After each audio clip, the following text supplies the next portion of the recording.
take a few minutes to share what we were able to see during this round of the manifestation. Paramashivoham Om Nityananda Paramashivoham Om Nityananda Paramashivoham Om Nityananda Paramashivoham Nityananda Paramashivoham Om Nityananda Paramashivoham Om Nityananda Paramashivoham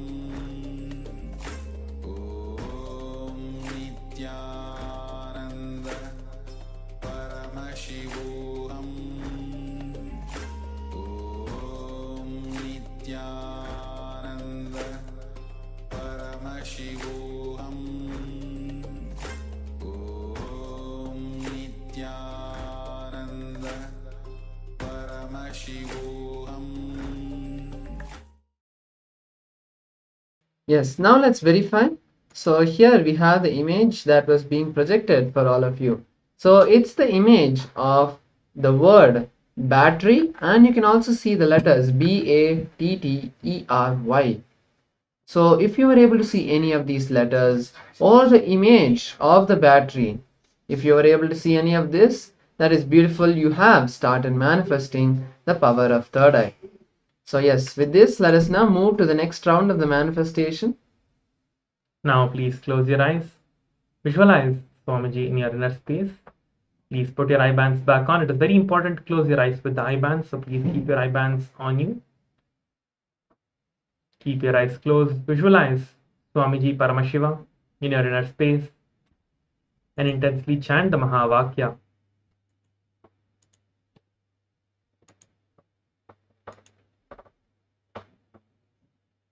Please keep your eyes closed. We are going to be projecting the image now.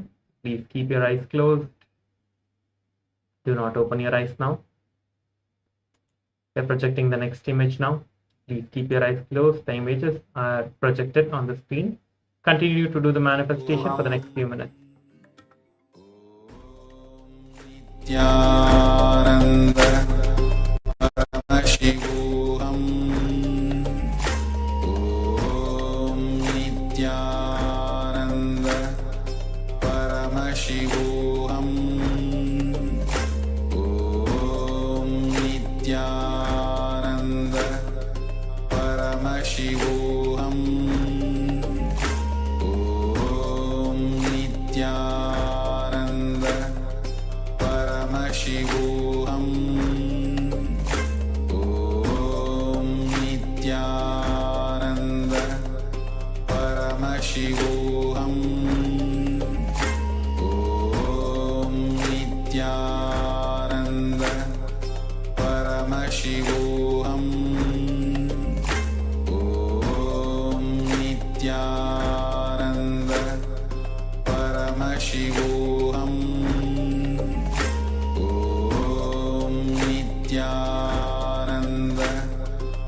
Paramashivoham Om Nityananda Paramashivoham